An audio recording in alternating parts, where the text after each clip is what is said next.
আজ রান্না হলো মাটির হাঁড়িতে সয়াবিন। সয়াবিন খেতে আমি বড্ড ভালোবাসি, সে যেভাবেই রান্না হোক না কেন। তো এখন বর্তমানে আমার বাড়িতে সয়াবিন রান্না মানেই বেশি লিলি ভাবিই করে, কারণ ওর হাতের সয়াবিনটা আরও বেশি টেস্টি। জানো তো, একটা সময় ছিল যখন রান্নাবান্না কিছুই পারতাম না, কারণ সত্যি বলতে বাপের বাড়িতে কিছুই করিনি। তো সাডেনলি যখন বিয়ে হয় তখন বেশিরভাগ শ্বশুর বাড়িতেই আশা রাখে যে বিয়ের পরের দিনই যেন সব কিছু পারবে, অলরাউন্ডার বৌমা এসেছে। তো যাই হোক, এটা অনেকেই অনেক মেয়েরাই ফেস করে, আর আমিও ফেস করেছি। একটা সময় সয়াবিন তো দূরের কথা, মানে একটা পেঁয়াজও ঠিকমতো কাটতে পারতাম না। তো এক বৌদি ছিল, বিশেষ করে যখন সয়াবিন খাওয়ার ইচ্ছে হতো তখন ওকেই দিয়ে দিতাম সয়াবিন করতে, বলতাম তুমি হাফ নিয়ে নিও, আমাকে রান্না করে হাফ বা অল্প একটু দিয়ে দিও। আর সত্যি বলতে ম্যাক্সিমামটা ওই নিয়ে নিত, আমাকে অল্প একটুই দিত। তো যাই হোক, তখন একটা বাচ্চা বয়স যা থাকে।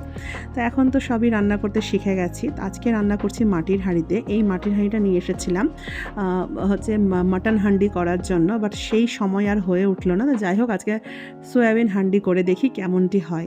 তো মাটির হাঁড়িতে রান্না করতে ভীষণ ভয় পাচ্ছিলাম। আজকে আমি ফার্স্ট টাইম রান্না করছি, কারণ আমার খুব ভয় লাগে যে মাটির হাঁড়ি আমি টুকটাক করতে গিয়ে খুন্তি দিয়ে নাড়াচাড়া করতে গিয়ে ভেঙে না ফেলি, বা এটা যাতে কোনো কারণে ফেটে না যায়, এটাই আমার খুব মনের মধ্যে ভয় কাজ করছিল।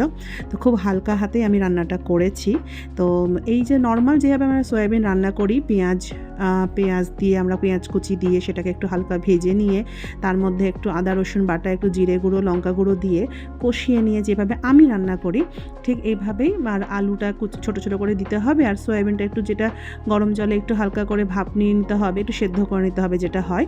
তো ঠিক সেভাবে একদম পাতি স্টাইলে রান্না করেছি, শুধু এখানে আমি মাটির হাঁড়িটা ব্যবহার করেছি, এটাই যা। ঠিক শুধু হালকা হাতেই নাড়ছিলাম, আর মনের মধ্যে খুব ভয় কাজ করছিল, এই বুঝি গেল বাবা, আমাকে আবার না রান্না করতে হয়।